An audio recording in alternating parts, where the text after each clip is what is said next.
Hello friends, स्वागत है आपका एक बार फिर हमारे YouTube channel family study with Nazim में। तो फ्रेंड्स, जैसे कि आप सभी को पता है कि हमने प्राचीन भारत का इतिहास को स्टार्ट किया है।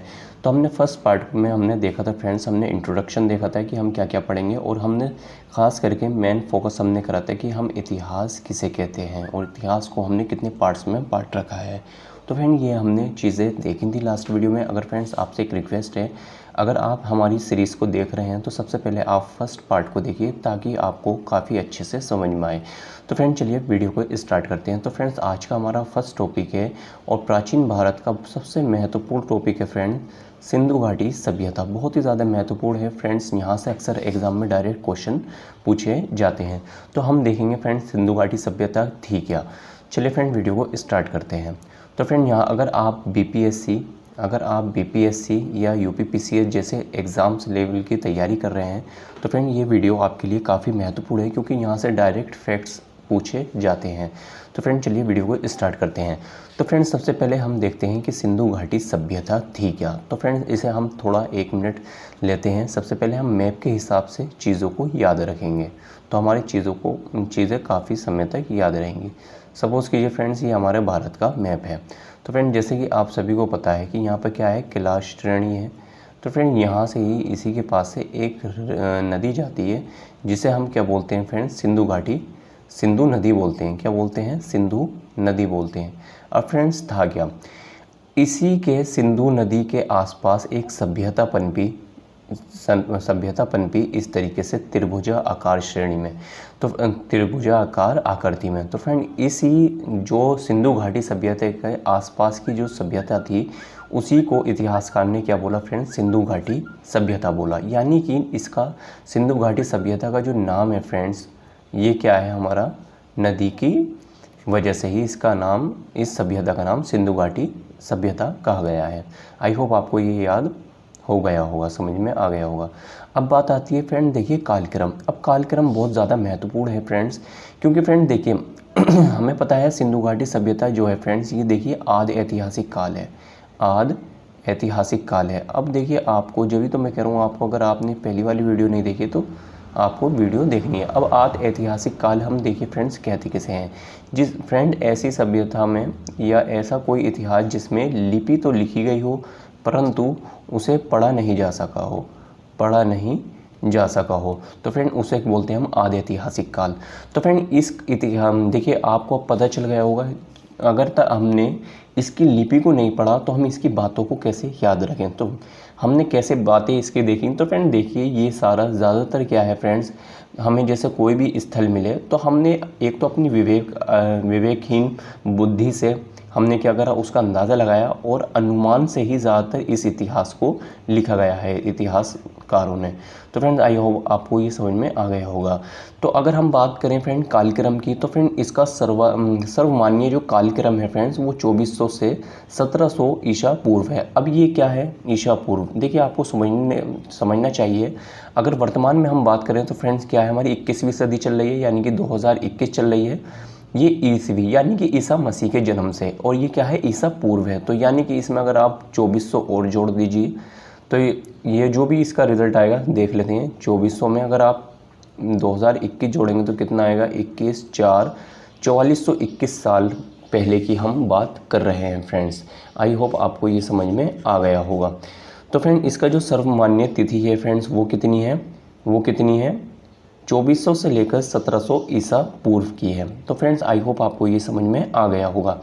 अब बात आती है फ्रेंड नामकरण की। देखिए कि सिंधु घाटी सभ्यता का नामकरण कैसे हुआ। तो फ्रेंड, इसे हम अनेक नामों से जानते हैं, जैसे कि हड़प्पा सभ्यता। कभी कभी हम कंफ्यूज भी हो जाते हैं, कभी कभी बच्चे इसे सभ्यताओं को अलग मानते हैं सिंधु घाटी सभ्यता से, परंतु ऐसा नहीं है, ये सिंधु घाटी सभ्यता का ही अन्य नाम है। तो फ्रेंड, सिंधु घाटी सभ्यता, हड़प्पा सभ्यता, सरस्वती सभ्यता, प्रथम नगरीकरणीय और कांस्य युगीन सभ्यता, ये सभी नाम जो हैं फ्रेंड्स, ये क्या है, सिंधु घाटी सभ्यता से लिए गए हैं। तो हम सिंधु घाटी सभ्यता को क्यों कहते हैं, तो फ्रेंड्स देखिए हुआ क्या फ्रेंड्स, यहाँ पर जो है पाकिस्तान में पंजाब प्रांत में क्या हुआ, रावी नदी के तट पर सिंधु घाटी सभ्यता का पहला स्थल खोजा गया, जिसे क्या बोला गया, हड़प्पा। तो हड़प्पा को सिंधु घाटी सभ्यता का प्रथम स्थल कहते हैं। इसी के नाम पर फ्रेंड्स, इसी के नाम पर सिंधु घाटी सभ्यता को हम क्या बोलते हैं फ्रेंड, इसी के नाम पर हम सिंधु घाटी सभ्यता को और क्या बोलते हैं, हड़प्पा सभ्यता बोलते हैं। अब सरस्वती सभ्यता क्या थी, तो फ्रेंड देखिए होता क्या है कि जहाँ पर ये सभ्यता पनप रही थी अधिकतर यहीं से क्या थी, एक नदी गुजरती थी जिसे क्या बोलते थे उस टाइम, सरस्वती, जो कि अब वर्तमान में ऐसा नहीं है। तो इसी नदी के नाम पर क्या बोला गया, सरस्वती नदी बोला गया। अब प्रथम नगरीकरण, ये देखिए फ्रेंड्स बहुत ही ज़्यादा महत्वपूर्ण है ये, अक्सर यहाँ से ये भी पूछा जाता है एग्ज़ाम में कि क्या सिंधु घाटी सभ्यता ग्रामीण सभ्यता थी या नगरीय। तो ये फ्रेंड्स ये नगरीय सभ्यता थी। आपको ये जानकर हैरानी होगी क्योंकि फ्रेंड जब यहाँ पर हड़प्पा की और कुछ ऐसे स्थल प्राप्त हुए तो वहाँ पर क्या पाया गया, हमें वहाँ पर पाया गया फ्रेंड्स, हमें पक्के ईंटों से संरचनाएं मिली हैं। वहाँ की जल निकासी, सिंधु घाटी सभ्यता की जल निकासी आज भी ऐसी नहीं है जैसे उस टाइम पर थी। तो आप अंदाज़ा लगा सकते हैं कि वो किस तरीके के नगर बसाए गए थे फ्रेंड्स। तो इसी के आधार पर हम उसे क्या बोलते हैं, प्रथम नगरीकरण बोलते हैं। और कांस्य युगीन, उस सभ्यता में सबसे ज़्यादा जो प्रयोग होता था फ्रेंड्स वो तांबा यूज़ होता था, तो इसलिए ही कांस्य युगीन सभ्यता हम इसे बोलते हैं। तो फ्रेंड्स आई होप आपको ये समझ में आ गया होगा।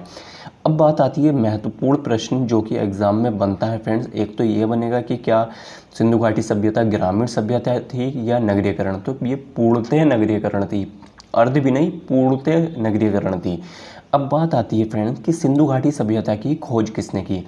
तो फ्रेंड देखिए भारतीय पुरातत्व सर्वेक्षण विभाग जो था तो उसके निर्देश में ही दयाराम सरस्वती को ये काम सौंपा गया था और इन्होंने ही वर्ष 1921 में क्या करा, सिंधु घाटी सभ्यता को खोजा।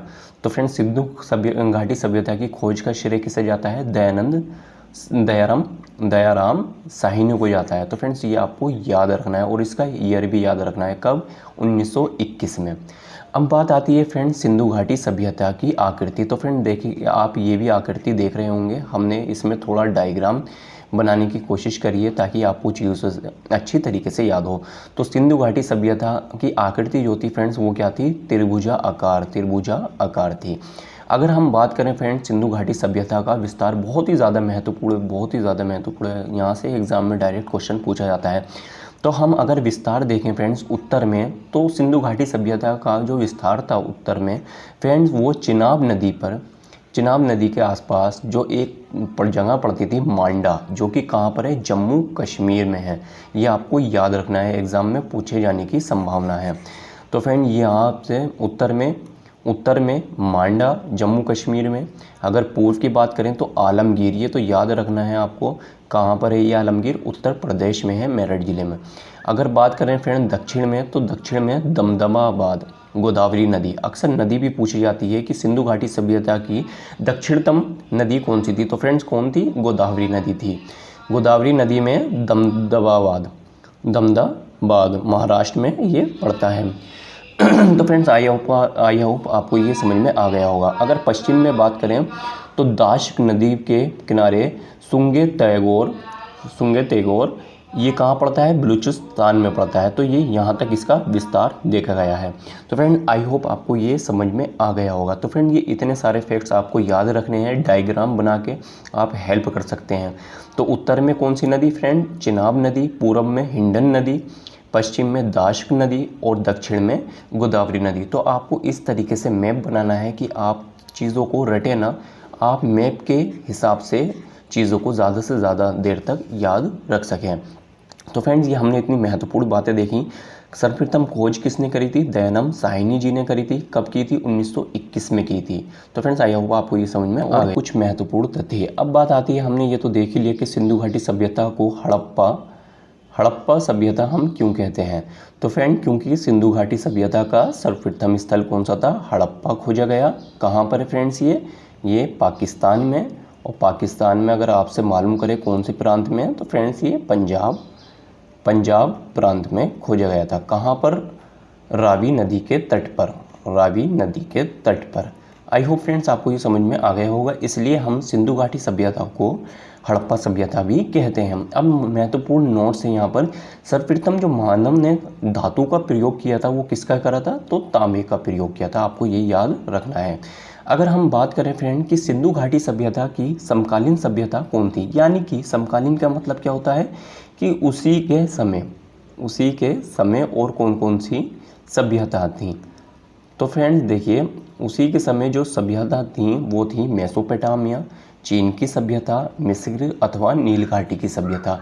ये जितनी भी सभ्यता थी ये सिंधु घाटी सभ्यता के समकालीन थी। नोट, एक महत्वपूर्ण पॉइंट है, सिंधु घाटी सभ्यता आदि ऐतिहासिक काल का यानी आदि ऐतिहासिक काल में आती है, क्योंकि अभी तक उस काल की लिपि को अभी पढ़ा नहीं गया है। तो ये तो आपको बात अच्छे से पता चल गई होगी। तो फ्रेंड देखिए, ये सिंधु घाटी सभ्यता की जो समकालीन सभ्यता है मेसोपोटामिया, यहाँ पर बहुत ज़्यादा विचार विमर्श है, क्योंकि फ्रेंड्स कुछ विद्वान मानते हैं, कुछ विद्वान या इतिहासकार मानते हैं कि मेसोपोटामिया की वजह से ही सिंधु घाटी सभ्यता का उदय हुआ। परंतु आपको हैरान करने वाली बात यह है फ्रेंड्स कि सिंधु घाटी सभ्यता अन्य अपने टाइम की सभ्यताओं से 12 गुना बड़ी थी, 12 गुना बड़ी थी। अब आप अंदाज़ा लगा सकते हैं, क्या कभी ऐसा हो सकता है कि छोटी सभ्यता से बड़ी सभ्यता पनपी हो?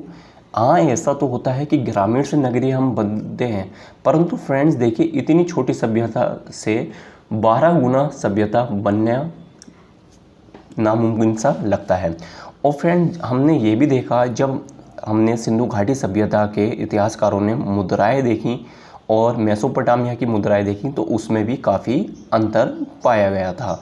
तो फ्रेंड कुछ इतिहासकारों का मत है कि मेसोपोटामिया से ही सिंधु घाटी सभ्यता का उदय हुआ, और कुछ कहते हैं कि सिंधु घाटी सभ्यता से इन सारी सभ्यताओं का उदय हुआ।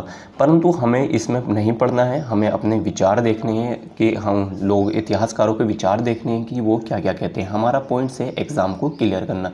तो फ्रेंड्स हम नेक्स्ट वीडियो में हम पढ़ेंगे फ्रेंड्स मेसोपोटामिया और सिंधु घाटी सभ्यता में अंतर पढ़ेंगे, और ये किस तरीके से अन्य सभ्यताओं से अलग थी। तो फ्रेंड्स हम आशा करते हैं कि आपको ये समझ में आ गया होगा। एक बार रिवाइज कर लेते हैं। तो सिंधु घाटी सभ्यता आदि ऐतिहासिक काल में आती है। इसका जो कालक्रम है, सर्वमान्य तिथि है, वो है 2400 से लेकर 1700 ईसा पूर्व। कैसे निर्धारित की गई? रेडियो कार्बन C14 के तहत। ये एक महत्वपूर्ण नवीन खोज है फ्रेंड। इसी के माध्यम से ही हम क्या करते हैं, सभ्यताओं का पता लगाते हैं। फिर हमने जाना कि नामकरण क्या क्या है। हड़प्पा है, क्योंकि सर्वप्रथम सिंधु घाटी सभ्यता का खोजा गया स्थल कौन सा था? हड़प्पा था, इसलिए हम इसे हड़प्पा सभ्यता भी कहते हैं। सिंधु घाटी सभ्यता की खोज किसने करी थी? महत्वपूर्ण है, दयाराम साहनी ने करी थी। कहाँ पर हुई गई हड़प्पा सभ्यता? कहाँ पर खोजा गया था? रावी नदी तट पर। यह आपको याद रखना है, अक्सर एग्जाम में क्वेश्चन पूछे जाते हैं। अगर बात करें सिंधु घाटी सभ्यता की आकृति, तो त्रिभुजाकार है, और विस्तार हम देखें तो उत्तर में मांडा जम्मू कश्मीर, पूर्व में आलमगीर जो कि उत्तर प्रदेश में पड़ता है, दक्षिण में दमदमाबाद जो कि महाराष्ट्र में पाया जाता है, और पश्चिम में सुकंदौर जो कि बलूचिस्तान में पाया जाता है। तो फ्रेंड इस तरीके से हमने महत्वपूर्ण तथ्य हमने देख लिए हैं। आई होप आपको ये वीडियो अच्छी लगेगी। फ्रेंड्स अगर आपको वीडियो अच्छी लगे तो प्लीज़ वीडियो को लाइक करें, शेयर करें, एंड चैनल को ज़्यादा से ज़्यादा सब्सक्राइब करें। और आप यहाँ से शॉर्ट नोट्स बना सकते हैं, प्री में इससे बाहर नहीं आ सकता फ्रेंड्स, ये मेरी गारंटी है। तो फ्रेंड्स मिलते हैं नेक्स्ट वीडियो।